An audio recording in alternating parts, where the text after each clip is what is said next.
José Manuel Rodríguez Delgado está considerado como uno de los investigadores más prestigiosos que nuestro país ha dado al mundo de la ciencia. Nacido en Ronda, Málaga, en 1915, el profesor Rodríguez Delgado, doctor en Medicina y Cirugía, fue durante 22 años catedrático de Fisiología en la Universidad de Yale, Estados Unidos. Continuador de la línea investigadora iniciada por el Nobel suizo Rudolf Hess, Rodríguez Delgado orientó sus estudios hacia la modificación del comportamiento mediante la estimulación eléctrica del cerebro. Autor de más de medio millar de artículos científicos y de varios libros, dirige en la actualidad el Centro de Estudios Neurobiológicos de Madrid, luego de su regreso a España en 1971. En primer lugar, quería agradecer al profesor Rodríguez Delgado el habernos concedido esta entrevista. Para nosotros es un placer y un honor poder compartir con él estos momentos y el que esté presente aquí en este momento. Profesor, quería hacerle una serie de preguntas, todas ellas, o gran parte de ellas relacionadas con la psicología de la motivación y la emoción, algo en lo que usted ha hecho grandes aportaciones y, sin embargo, yo creo que son relativamente desconocidas para muchos de los psicólogos. Bueno, en la literatura internacional no, realmente se conocen. En España, eso y muchas cosas más. En España yo creo que es muy desconocida y de alguna manera queríamos reivindicar con esta entrevista su aportación. Pues muchas gracias. Bueno, yo lo primero que diría es gracias a Francisco por invitarme aquí. Yo que me encuentro muy bien. Esta es casi como mi casa. Yo he sido profesor de la UNED hace ya muchos años. Así es que yo habría sabido venir aquí y estoy encantado de hablar de motivación, de emociones y sobre todo de hablar con el profesor Francisco, que para mí ha sido una cosa magnífica el venir aquí y estar con vosotros. Muchas gracias, profesor. La primera pregunta que quería hacerle, profesor, se atribuyen a dos científicos alemanes del siglo XIX, Gustav Fritsch y Eduard Hissing, los estudios pioneros sobre la estimulación eléctrica cerebral. Sin embargo, no es hasta la difusión de los trabajos de Walter Rudolf Hess, premio Nobel en el año 1949, el momento en que cobran interés la aplicación de la estimulación eléctrica cerebral. ¿Cómo surge su interés, profesor, por la investigación de su interés? Hombre, pues yo entonces trabajaba en el Instituto Cajal, cuando eso estaba situado en los Altos del Retiro. Desde el principio, el cerebro era el gran desconocido, le llamaban. Y todo depende del cerebro. Nuestro espíritu, pero también nuestro cuerpo. La motilidad, las emociones, la ansiedad, el miedo, todo depende del cerebro. De manera que yo entonces decía, ¿será posible cambiar la patología, los problemas del sistema nervioso, por una intervención directa sobre el cerebro? Esa fue mi gran ilusión, que todavía tengo, y mi gran interés por investigar. Usted permanece más de 20 años en los Estados Unidos, donde fue catedrático en la Universidad de Yale, fue director del Departamento de Neuropsiquiatría de la Facultad de Medicina en la Universidad de Yale. ¿Cuáles fueron las circunstancias que propician que usted se desplace a los Estados Unidos? Bueno, pues muy fácil. Aquí no había medios de trabajar, era imposible. Y entonces, pues dije yo, bueno, ¿dónde está la ciencia en el momento actual? Pues en Norteamérica. Bueno, pues hay que irse a Norteamérica. Y gracias al director de Relaciones Culturales, el Marqués de Auñón, hice unas oposiciones y entonces pude marchar a Norteamérica sin conocer a nadie. Perdón, John Fulton en aquel momento era una personalidad muy importante, muy poderosa, imagino, no solo en Yale, sino... No, claro, John Fulton era pues la gran figura del sistema nervioso, del cerebro. Él era el padre de la neurobiología, y eso estaba en Yale, con John Fulton. En el año 1969 usted publica El control físico de la mente, en el que se sientan muchas de las bases posteriores, de desarrollos científicos posteriores. Usted coincide, de alguna manera, un coetáneo suyo, Robert Heath, con el que trabaja independientemente de usted, y en aquel momento empieza a verse, yo creo que las posibilidades tan amplias que tenía la estimulación eléctrica cerebral.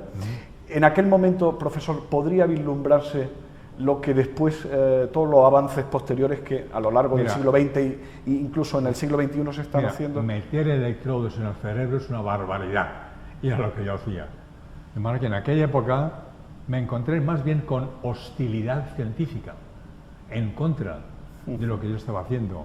A pesar de ello, yo tenía la fe, la convicción de que el estímulo eléctrico cerebral tendría importancia enorme. Te voy a contar una cosa. Yo en aquella época, yo creo que fue uno de los primeros trabajos publicados de estímulo eléctrico del corazón. Ponía electrodos en el corazón, se estimulaba, ¡oh, qué maravilla! Y entonces yo pensé, bueno, ¿me voy a dedicar al corazón o al cerebro? Oh, si me hubiera dedicado al corazón, sería millonario hoy, porque hay que ver los marcapasos cardíacos, todo lo que... Pero dije, no, el corazón es una vista de bum, bum, bum, bum, eso no es nada. No, el cerebro es mucho más importante. Y entonces me dediqué al cerebro. Tom Clark se sorprende de las inmensas posibilidades que tiene la estimulación eléctrica cerebral. Y hay una serie de trabajos que van apareciendo continuamente que a mí, de alguna manera, me recuerdan un trabajo suyo del año 1975 en el que apunta la posibilidad de comunicación entre el cerebro y un microordenador. Profesor, ¿es posible el control físico de la mente? Dos cosas. Primero, ¿es posible el que el cerebro se comunique con el ordenador? Sí, señor, es posible. Bueno, lo hemos hecho nosotros hace 20 años. Segunda pregunta tuya. ¿Es posible el control físico de la mente? Yo diría, primero vamos a definir qué es la mente. Porque claro, ¿qué es la mente? Pues hay dos cosas. Una es el cerebro, que es el soporte material de todo, de los movimientos, de los pensamientos, de todo. Y dos, son las consecuencias mentales, o sea, la mente. Eso es muy diferente. De manera que yo creo que los científicos en general tienen el pecado de que se interesan por la materia y no se interesan por el espíritu. Son dos partes de la misma cosa. La división es algo artificioso que hacemos nosotros. ¿Por qué? Hombre, porque yo tengo un cerebro pequeñito y yo no puedo estudiar al mismo tiempo filosofía y anatomía. Es muy complicado. Pero es algo que yo estoy haciendo artificialmente. De manera que el control físico de la mente, claro que es posible. Hace muy poco, investigadores de la Duke University en Carolina del Norte han conseguido que implantes cerebrales en ratas sean capaces de mover dispositivos físicos. Sí, claro. En el Instituto Tecnológico de California, implantes en el córtex parietal posterior han conseguido también que las ratas sean capaces de mover brazos robotizados. Profesor, ¿dónde llegaremos? ¿Dónde podrá llegar estas investigaciones? La ciencia es como una gran esfera. Cuanto más crece, más puntos de contacto tiene con lo desconocido. ¿A dónde llegaremos? Pues no hay límite. Vamos a continuamente avanzar en nuestro control físico y químico y psicológico de la mente. ¿Modulando el qué? Pues modulando como son los seres humanos. La educación que tenemos hoy día es bastante mala, ¿eh? En España no, en España todo es mejor, bueno, quizá, pero bastante mala. De manera que lo que tenemos que hacer es modular la educación, educar la educación, diría yo, para que funcione mejor. Reconocido con las más altas distinciones científicas y universitarias, en mayo de 1965, el profesor Rodríguez Delgado fue portada del New York Times cuando se hizo eco de sus investigaciones acerca del control de la actividad motora de un toro mediante la estimulación eléctrica. Profesor, en las páginas 171 y 172 de su trabajo El control físico de la mente aparecen unas imágenes sorprendentes que dieron la vuelta al mundo, y es de este toro al que le implantaron un electrodo en el núcleo caudado, de tal manera que eso permitía inhibir la actividad motora. De hecho, sorprendentemente, usted apareció en la portada del New York Times del 17 de mayo de 1965. Profesor, ¿entendieron ¿Entendió la comunidad científica lo que usted trataba de hacer? Yo No. creo que de alguna manera mostrar el poder de la estimulación eléctrica cerebral. No, yo creo que la comunidad científica no lo entendió. No lo entendió. La comunidad grande sí se impresionó. ¡Jo, qué tío! Está inhibiendo la agresividad de un toro. Para mí no tenía importancia. Yo era simplemente una etapa más en una experimentación que había iniciado en gatos, en monos, en chimpancés, en diversos animales. El toro, hombre, el toro bravo pues era un animal más genéticamente programado para acometer. Qué interesante. Era un experimento interesante, pero no era una cosa ni excepcional ni extraordinaria. No tenía importancia. Ahora, la comunidad científica dijo, oh, espectacular, claro, español, bullfighter, ¿no? Y no se daban cuenta de la tremenda importancia que esto podía tener para el futuro, pero la que tiene hoy. Hoy día se están volviendo a utilizar electrodos para meterlos dentro de la cabeza, además de utilizar campos magnéticos u otras técnicas no invasivas, pero sí es posible el cambiar la emotividad, la motivación, la agresividad, las emociones, lo que quieras. El cerebro es lo que lo dirige todo, así que sí es posible. Sí, profesor, en el año 1898, Thorndike, un psicólogo muy influyente, ¿Quién? Thorndike, Sí. formuló la ley del efecto, que viene a decir básicamente que el comportamiento recompensado es fácilmente aprendido, mientras que el comportamiento castigado suele desaparecer del repertorio de conducta del sujeto. Años más tarde, en 1938, Skinner sostuvo que la conducta depende básicamente de las consecuencias, y esto tuvo una importancia capital en la psicología porque de alguna manera fue el paradigma dominante durante muchísimos años. Profesor, ¿en qué medida cree que la motivación humana depende de las recompensas? Total. Y si no, mira contigo mismo, conmigo, con todo el mundo. Si a ti te recompensan, ah, caramba, vamos a nombrar a don Francisco Martínez Sánchez, lo vamos a nombrar jefe de departamento. Uy, qué bien. Entonces tú estarás más contento. Más que recompensa.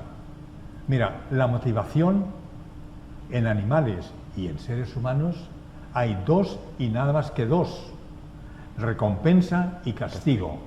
Carrot, como dicen en Norteamérica, que claro, si tú das una zanahoria, el burro irá más deprisa. Pues bueno, de manera que recompensa y castigo. ¿Cómo se entrena a un perro, a un león?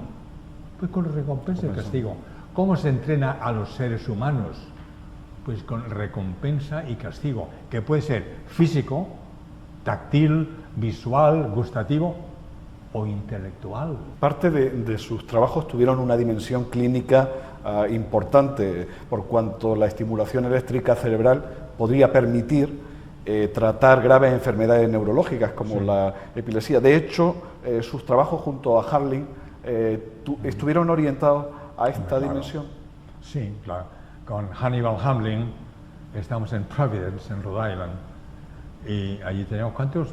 30 o 40 enfermos en los que implantamos electrodos e intentamos pues una serie de medidas terapéuticas en conducta agresiva, en epilepsia, y yo creo que eso en efecto sí fue pues uno de los primeros intentos de aplicación terapéutica de los electrodos implantados, sí. De su trabajo se colige un interés constante por la conducta humana. Sí. Revisando su obra, en el año 1964 publicó un trabajo en Psychosomatic Medicine junto a Magin, Rosenberg y Harling, en que lo que venía a estudiar eran básicamente la respuesta psicológica a la estimulación eléctrica cerebral en humanos. Profesor, cuéntenos, por favor, en qué consistían estos experimentos y sus conclusiones. No, usted perdone, señor, experimentos no. Yo no hago experimentos de seres humanos. No, los trabajos.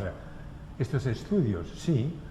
Pues mira, estaba con Hannibal y con George Mayo y con Higgins, dos psiquiatras y un neurocirujano, y yo, que era el neurobiólogo.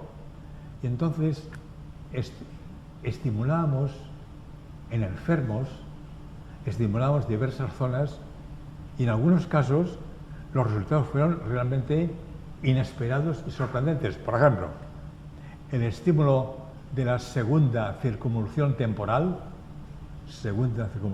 por aquí, provocaba un aumento de 8 veces más del número de palabras, era una cosa muy objetiva, del número de palabras pronunciadas por minuto por el enfermo. ¡Qué barbaridad! 8 veces. Y su orientación, tenían una orientación sexual. ¡Qué cosa más sorprendente! Esto lo hicimos, entonces en aquella época registramos simultáneamente la conversación con el paciente y el electroencefalograma. Y el psiquiatra, sin tener conocimiento de lo que estábamos haciendo, intentaba ver si había alguna relación entre los dos. Y en algunos casos la relación era maravillosa, sorprendente, poderosa. Así es que con esto veíamos que las emociones y las motivaciones en los seres humanos pueden ser influidas por estímulo eléctrico cerebral de zonas específicas del cerebro. A lo largo de la evolución se ha producido un lento proceso de encefalización de las emociones. Las emociones Sí, claro. De nuestra especie cada vez han sido más sofisticadas. La culpa, la vergüenza, Sí. el orgullo, la envidia. Y paulatinamente esto nos ha ido diferenciando del resto de los animales, en el caso de los mamíferos superiores. ¿Cree en la posibilidad de que a lo largo de la evolución estas emociones, las emociones básicas que precisamos para adaptarnos, el miedo, la ira, etcétera, etcétera, cambiarán, se irán diferenciando de las del resto de los animales, de los mamíferos superiores, con las que compartimos gran parte en las emociones básicas, de características? Físicamente, nuestro cuerpo va a evolucionar de una manera maravillosa hacia adelante. Vamos a mejorar el uso de las manos, el uso de... Sí, muy bien. Ahora, mentalmente, tenemos una gran superioridad sobre los animales. Nuestra mente, nuestras emociones, el miedo, en fin, todas esas cosas, pues eso nos hace ser diferentes y superiores. ¿Evolucionarán estas emociones? Probablemente sí. Pero yo me hago una pregunta. No sé si hacértela a ti o hacérsela a los que nos están escuchando. ¿Yo de qué dependo para mis emociones, para mis pensamientos, para mis realizaciones, hacer una pluma, hacer lo que sea? Yo dependo de mi cerebro. Pero ¿cuáles son las limitaciones de mi cerebro? Pues son lo que yo he llamado la lógica neuronal. ¿Cómo? ¿Eso qué es? Hombre, lógica neuronal es que nuestro pensamiento es lógico, ¿no? Sí. ¿Pero de qué depende esa lógica? Pues de cómo funcionan las neuronas. Y nada más. ¿Por qué vamos a condicionar la vida al oxígeno, al nitrógeno, al carbono? Hombre, esa es la vida en la Tierra. ¿Por qué vamos a condicionar la mente a las funciones de las neuronas, de la neurología? Eso es en la Tierra. Pero sería posible, es una pregunta que te hago a la gente que nos está escuchando, ¿sería posible tener una lógica no neuronal? Desde los años 40 hasta la actualidad, en la psicología se ha producido una evolución muy importante, tanto en el objeto como en el método de estudio. Durante mucho tiempo predominó el estudio exclusivamente de la conducta medible, objetiva, etcétera, etcétera. Sin embargo, en las últimas décadas hay un interés enorme por el estudio del pensamiento, la conciencia, etcétera, etcétera. Usted ha sido un espectador excepcional de esta evolución. ¿Cómo la valora, profesor? Primero una cosa, no se puede separar el pensamiento de la actividad neuronal. Son dos cosas que están relacionadas la una con la otra. De manera que lo que yo creo es que el investigador va a enfocar su mente preferentemente o a un lado o a otro. Pero las dos, hoy día hay algo que se llama la integración de las ciencias, porque la separación de las ciencias, cosa que no queda más remedio que hacerla, es artificial y errónea. Cuando tú separas matemáticas, geografía, historia, bueno, estás separando la realidad en facetas que son diferentes, pero eso no es así. las cosas fluyen la una en la otra. De los más de 500 trabajos científicos que ha publicado, profesor, ¿cuál cree que más relevancia ha tenido o que de alguna manera perdurará, como ya perduran todos ellos, en la historia de la ciencia? Pues mira, probablemente los que tienen menor repercusión. Por ejemplo, para mí una de las cosas pues, que a mí me impresionó es la posibilidad de comunicar cerebro, ordenador, cerebro, porque eso en el chimpancé. Pues lo hacíamos que en retroalimentación. Entonces el chimpancé modifica su propia actividad a través del ordenador. Yo creo que eso es tremendo. Ahora, de los otros, bueno, hay muchas cosas pioneras, interesantes. El estudio químico del cerebro, sí, pues eso, muy interesante. Pero siempre lo mismo, si tú relacionas el detalle científico, investigador, con no el detalle, sino el conjunto conductual psicológico del ser humano. ¿El problema de la ciencia en España es un problema exclusivamente económico? No, en absoluto. Mira, ahora hay más dinero en España que nunca. El problema en España es un problema organizativo, porque dinero hay mucho, pero malgastado o en proyectos que tienen poca importancia o en temas administrativos que son una pérdida de dinero y de tiempo. De manera que más dinero, hombre, siempre hace falta, siempre está muy bien, claro, pero más que más dinero, yo diría más inteligencia y menos motivación política. Que me van a elegir a mí, entonces yo soy muy importante. No, lo importante es que tú hagas algo, y ahora yo estoy hablando a los profesores de psicología de España, que hagan algo que perdure más que las vidas de cada uno de ellos, las vidas pequeñitas. Las vidas son pequeñitas, las ideas son muy grandes. Actualmente, los trabajos y la actividad intelectual de José Manuel Rodríguez Delgado se orientan hacia el humanismo, quizá porque, como asegura el propio profesor, el objetivo fundamental de la ciencia es precisamente la felicidad personal y social.